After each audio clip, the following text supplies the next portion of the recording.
Ask the Expert on Camaradio. So happy to have an industry professional in the music business with us today. Hope Parkin. She is from massive venues to stadiums, the founder of Settle It Best. She's a financial expert with stadiums and concert venues. And she's going to tell us all about that world that we may not know about today. How are you, Hope? I'm doing great, Michelle. It's so great to see you. Thanks for having me here. All right. So we met at a conference for NIVA, NIVA, the National Independent Venue Venues Association. Yeah. And they came about pretty much during the pandemic when no one could go to concerts. How do we keep these places afloat? And thank goodness for NIVA, the NIVA. It was a great, and they're still flourishing these today.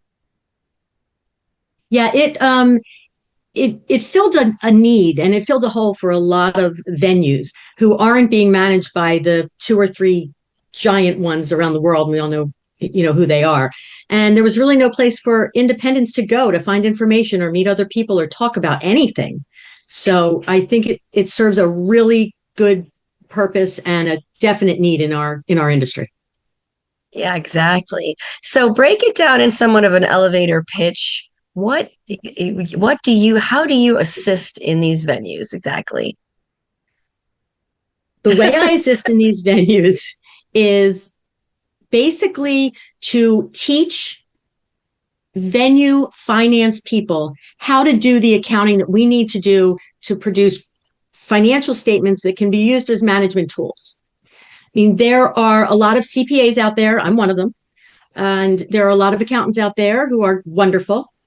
But our industry is very specific, and the accounting is like nothing I've ever seen in my 20 plus year career. Basically, it's very important to make sure we're recording the ticket sales prior to the show in the correct manner, and the expenses that we put out on behalf of a promoter. I say we, I mean the venues, that we account for them properly. And it's something that as an independent venue, you don't have a lot of resources for people to teach you or to fix maybe what was wrong or to fill in, because, a lot of our venues have very small staff. And if you have two people in the finance department and one of them goes out for some reason, whether it's maternity or FMLA or a long vacation, there's nobody to pick up the pieces. So I am there to do that. You recently introduced a panel on how to tour more efficiently. What is the number one financial mistake independent acts make on the road right now? That's an interesting question. That will be a panel at NIVA coming up at the NIVA convention in June. Okay. So we haven't had that yet. From what I can understand through general managers and finance people and listening to their frustrations is that the cost of touring has gotten so expensive. And because of that, they're passing on those expenses to the promoter. And then the promoter can't make enough money in these smaller venues. So the acts don't have a platform, don't have a place to perform. Mm. So that's a struggle lately. So I'm very interested to actually be part of that panel and just find out the frustrations and how the touring community is handling it. Yeah, that sounds, because we all love music, but there's staff, there's food, beverage, there's all those things that have to be accounted for. Tour's biggest hidden expense. What would that be? Is that what's driving up the tickets? Like, what's behind the scenes, like the biggest expense of a tour? Well, my experience is on the venue side, but certainly we deal with the tours, we talk to the tours. And one thing, obviously, is the cost of travel.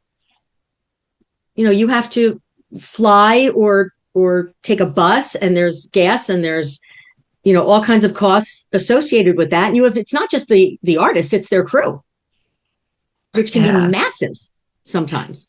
The cost of renting equipment has gone up. Insurance has gone up. Every part of touring that most people don't think of can affect the ticket price because the money has to be made up somewhere. Yeah. So that's So, what happens. The ticket prices go up, and you know how that goes. if someone has an event space, what do you think the number one mistake a new venue owners might make? It's an interesting question. I think new venue owners have to understand that this business is about relationships and it's about the love of the music. Yes, it is a business. Ultimately, we run by budgets and we try to conform to them. And our goal is to make a profit or break even if you're a not for profit. But, you know, you have to put yourself out there and meet the other promoters and the other venue owners because it's critical.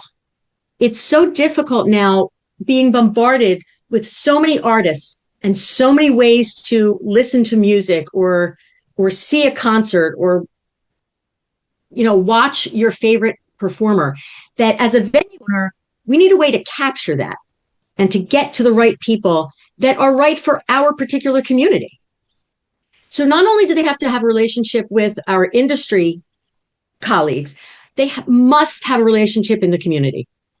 Get involved, sit on boards, sit on panels, because you need to know what the frustrations are, what the economic levels are, and what the genres are, what the different tastes are, because what sells in one community doesn't necessarily sell in another. Exactly. Oh my goodness. So, how did you get involved in this industry? I'm a little bit of a geek. I knew I wanted to be in this industry from the time I was very, very young. And my parents told me that rather than go to school for a simple communications degree, which was all that was available back when I was going to school, they said, become an accountant. You will always be able to make a living. And I did. And I was able to fall back on that. But I received a phone call, long story, very short. I received a phone call from somebody when I was working at a restaurant, and they were from a new venue in Reading, Pennsylvania. If any of you play Monopoly and you know the Reading Railroad, it is that Reading. So nice. I applied for this job, and the venue was brand new. It was a 6,000 seat arena. And I got the job to be their finance director. And 20 years later, I was still with that company and just loved it. Just absolutely loved what I did. Still love it. So you got into music that way. I like it. I did. Yes. I'm on the business side of the music. I have tried the piano and the guitar and the flute and the voice lessons, and it just didn't work out. So I'm staying on the other side. The flash reporting part of you, the Settle It Best, explain that. According to the internet, like, they need to know right when the show's over how much they made. I guess that wasn't something that was done before or something, or no? How does that part work? Yeah, so after an event is over, usually the contract will include some type of rebate back to the promoter. Wow. It never used to. When I first started, it didn't. The promoter paid a flat rate to the venue, and whatever money they made, off they went. Over the years, they started to want little pieces of everything.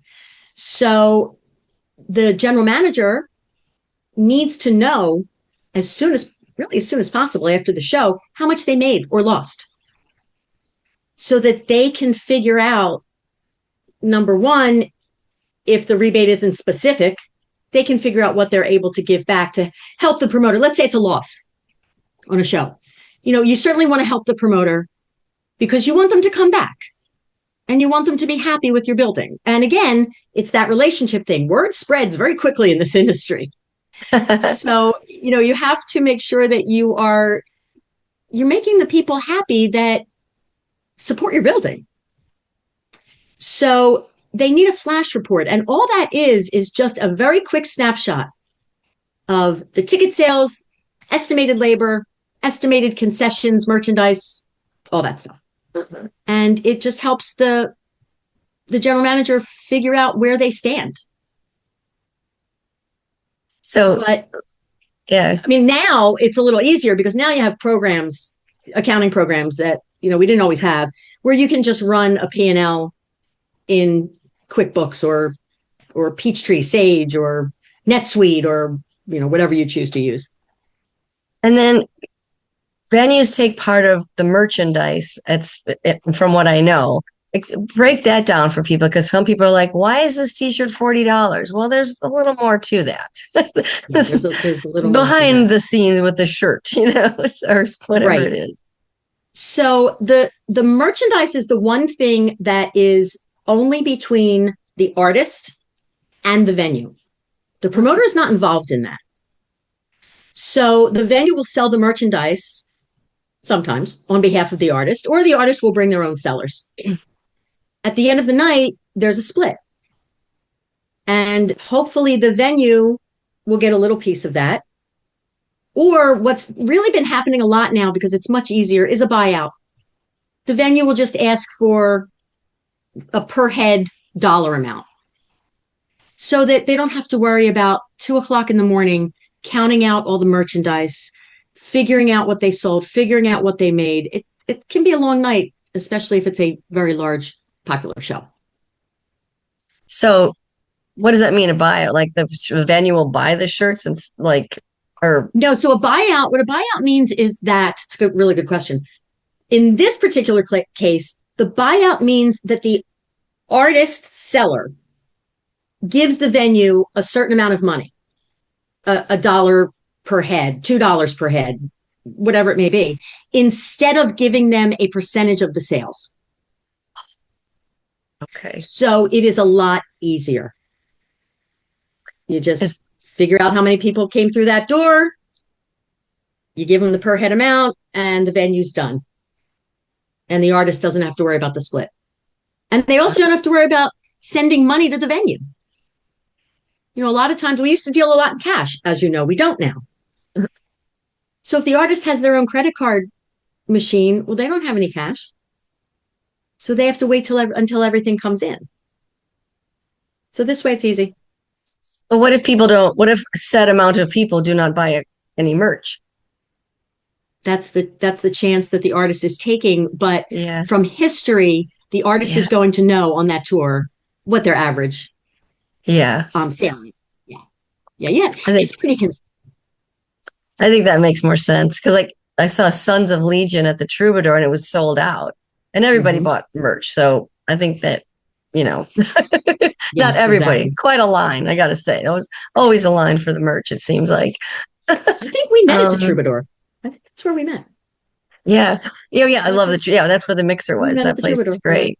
Great. Yeah. I was looking for my Troubadour shirt. I couldn't find it. Just going to wear it, which I didn't really see it anyway. But I mean, that venue, think about when they started Linda Ronstadt went there and JD Souther. I mean, it's like the 60s, or they're still, It has changed. It has changed a lot. And the Troubadour has been able to change with everything and stand the test of time. It's a classic venue.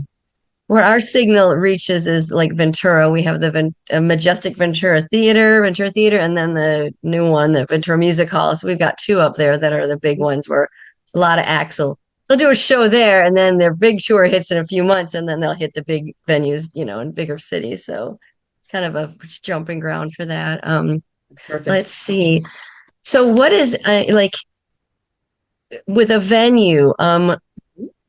How do they how do they set the prices exactly? Like, why is a ticket, one band, Super Suckers, who I love, they'll charge $15 or $20 or a small scale, yet someone else will play the same place and they're 60 plus ticket, then it's 75 with the fees.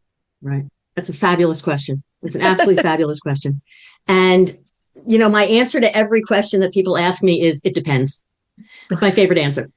So the tickets, understand that unless the venue itself is promoting the show, the ticket sales and the ticket money do not belong to the venue. When I used to work in a venue and everyone said, oh, you must get, great tickets and great seats. No, because the tickets don't belong to the venue. They belong to the promoter. So there are basically three entities in a concert setting. there's the contract between the promoter and the venue, and then there's the contract between the promoter and the artist. So basically what happens is the promoter sits down and figures out what the costs are going to be. What does the venue want in rent? What is it going to cost in catering? What is it going to cost in advertising? Stagehands, so on and so forth. Then obviously they need to know what it's going to cost for the artist who's playing for free. So once the promoter has that number, that's when he or she or they start to set the prices for the tickets based on the cost of their production and the number of seats in that venue. Mm. So the smaller the venue, obviously, if it's a bigger production, the tickets are going to be more money. Yeah. So that's really how the ticket prices are set. It's to cover cost plus profit. Yeah. Wow. And everybody wants a piece. The artist wants a piece, the promoter wants a piece, the ticketing company wants a piece, the venues want a piece, everybody wants a piece. And that's what drives it up. And maybe that's why Britney wrote that song, You Want a Piece of Me. I mean, Exactly. He was actually talking about concert promoters. I don't know. It's true, though. Everybody wants a piece of the artist. It's very true. So there's that, what's it called? The blue dot fever or whatever, or there's people aren't buying tickets on the thing, like, yeah. Or, like you look at a seating chart and is that hype? Is that real? I mean, it's kind of, I think a lot of people wait till closer to the show and the ticket prices might go lower. I don't know. What are your take on that? Is that Yeah, it's very interesting because there are the blue dots. People go online and they want the original price. They don't want to pay this blown up price. Yeah. But on the other hand, there's no tickets left. Yeah. Then there's also flexing tickets, where if a ticketing company, promoter, artist see that a particular section is selling, the price changes. It's dynamic pricing. Yeah. Just like they do with hotels and just like they do with airlines, they're now starting to do it with ticketing. Wow. And that's causing a little bit of an uproar to the public. Mm-hmm. It's a little different buyer, I think. And people are tired of it. So they want to know what price they're going to pay. End of story. And what's happening is, you go on the internet and your ticket is $100 and you go to check out and your ticket is $150. How did that happen? Yeah. Well, there's this on top and that on top, and because everybody wants a piece. So it's capitalism. And then you were mentioning that each piece is costing a little more and more as we go. So people are paying it because, Ariana Grande is sold out and Olivia Rodrigo is sold out, and we won't even go into Taylor. That's a whole different world. Yeah. People are paying it because I think people now want experiences. They don't want things. Yeah. So they're willing to pay for that experience. Well, it's also like, if you're a music person, you're going to the show. You get the record, you hear the songs, and you're like, when are they coming to my city? And you're just waiting, like exactly. Right now, tickets are on sale now for shows in November or whenever. Like it's like 8-10 months out the way, a year out, they're already, you can already right now get, like Coachella, it just ended. Oh, pre-sale tickets for next year. Like, whoa, so it's kind of, but the demand is there. Exactly. The demand is there. Yeah.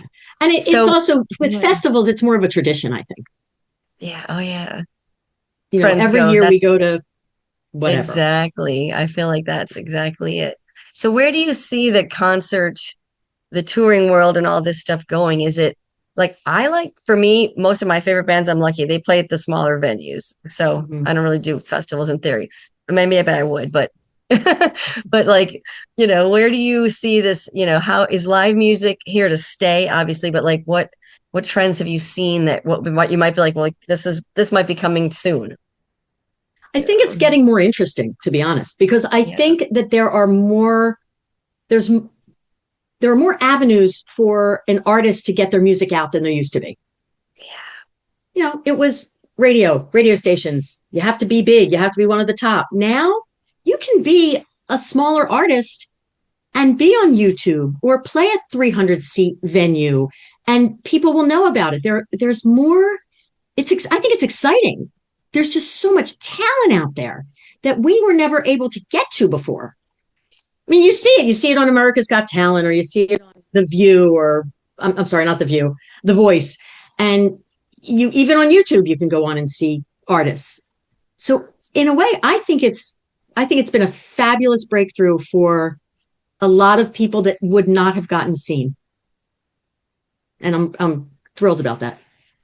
Yeah, I think that too. It's you know, exactly. Obviously, I'm in radio, but radio is very, researched, and here's what sells, and we're only going to play old music, which is fine. But what about the new kids? Besides the new pop kids, there's more places now to be heard and seen. And do you think TikTok views and going viral translates to live experience at a show, like in real life, like a concert? Do you see those things getting booked? And I That's mean, that's a interesting. whole, You're asking great questions. you know, I don't know. I'm not sure.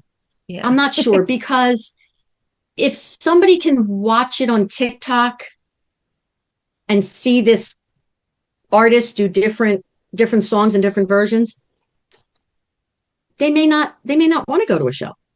It may be, I think Yeah. if they don't go, I think it's more of an economic factor that I don't have the money, but I can see them on TikTok, so I'm okay. Or I can see them on YouTube, so I'm Yeah. okay. As opposed to seeing them live. So let's rewinding back to Reading, Pennsylvania. Give us a couple quick stories of you're there, you're doing the accounting, a show comes in, and it's either, like what was the first big person that came? Now that's where Live is from. I know that band Live, I think, is from Reading. Yes. I alone love you. The kids, I have two very fun experiences. I had a blast. I really did. I mean, I was very blessed with my career. I still am. But two great experiences I had. During the day, the band and the crew and everybody else, they're backstage, they're running around, everybody's doing their thing. And the venue tries to set up areas for the band where they can be comfortable, or the roadies of the crew. And we had a ping pong table set up in the back by the catering hall. And some guys were playing ping pong. I was walking down the hall, and I said, hi guys, welcome to Reading. And they said, go on. And so I was playing ping pong for a few minutes. And I said, guys, I really have to go. Work to do, duty calls. Have a great day. I'm walking back down the catering hall, and one of my colleagues peeps their head out of catering and says, Hope, are you okay? And I said, why wouldn't I be okay? They said, you don't realize who you were just playing ping pong with. And I have no idea. Because they all wear baseball hats and T-shirts, and everybody looks alike before they go on stage. Yeah. Oh, yeah. They said, you were just playing ping pong with Eddie Vedder. I said, wasn't aware of that. So that was a fun experience.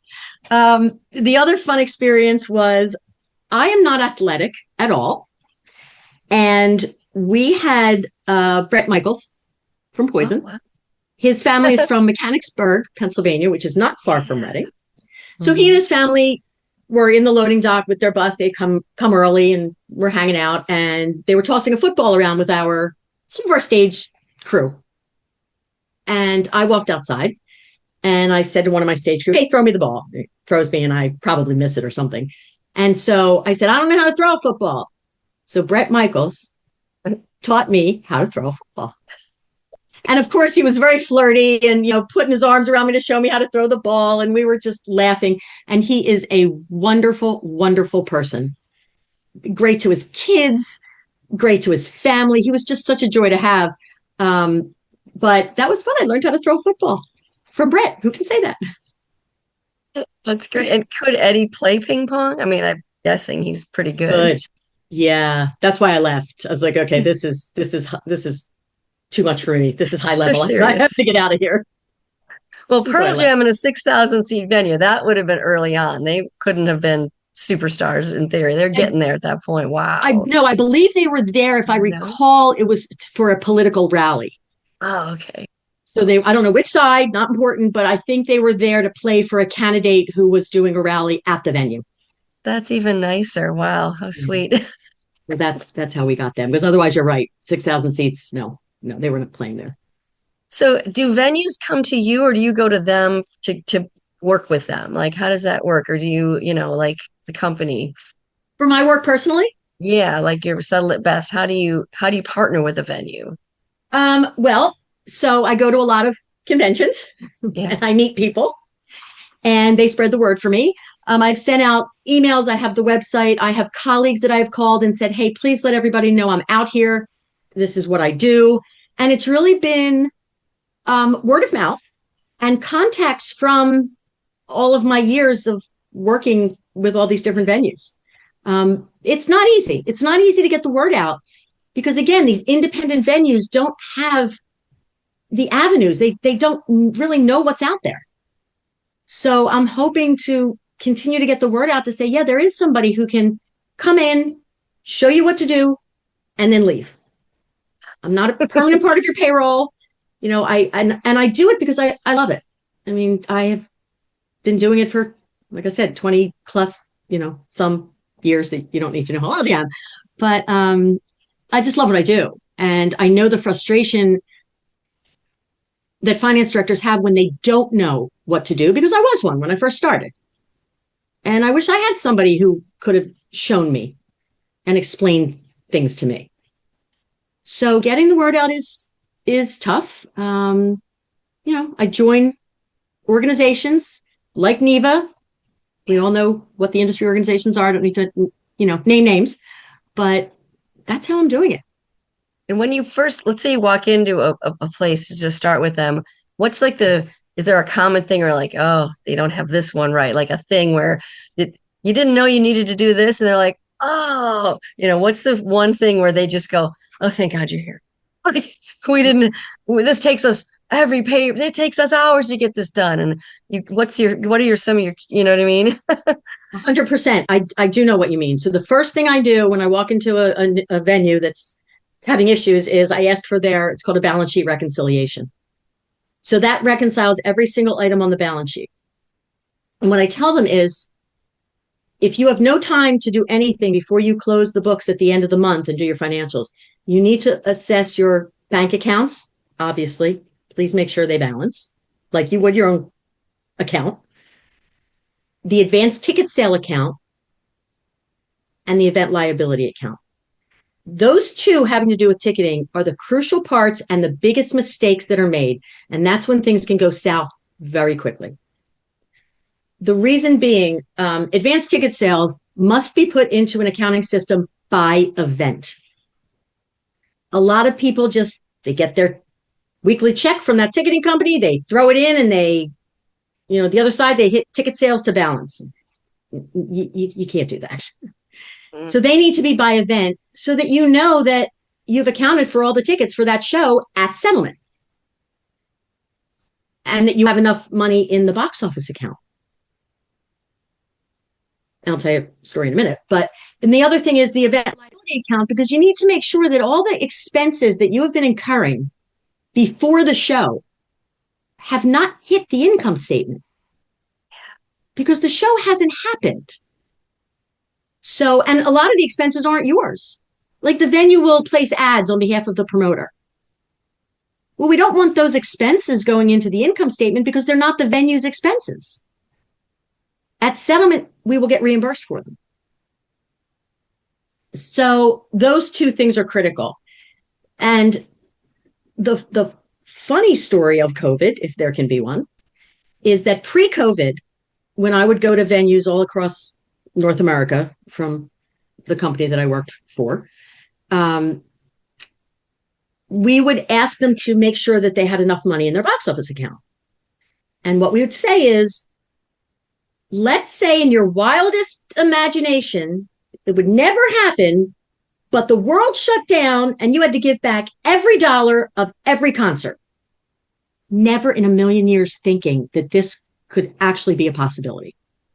And we said, you need to have enough money in that box office to return every single ticket and service fee and facility fee and VIP and platinum. And what a lot of people do, which they shouldn't, is they borrow money from the box office and use it for operations.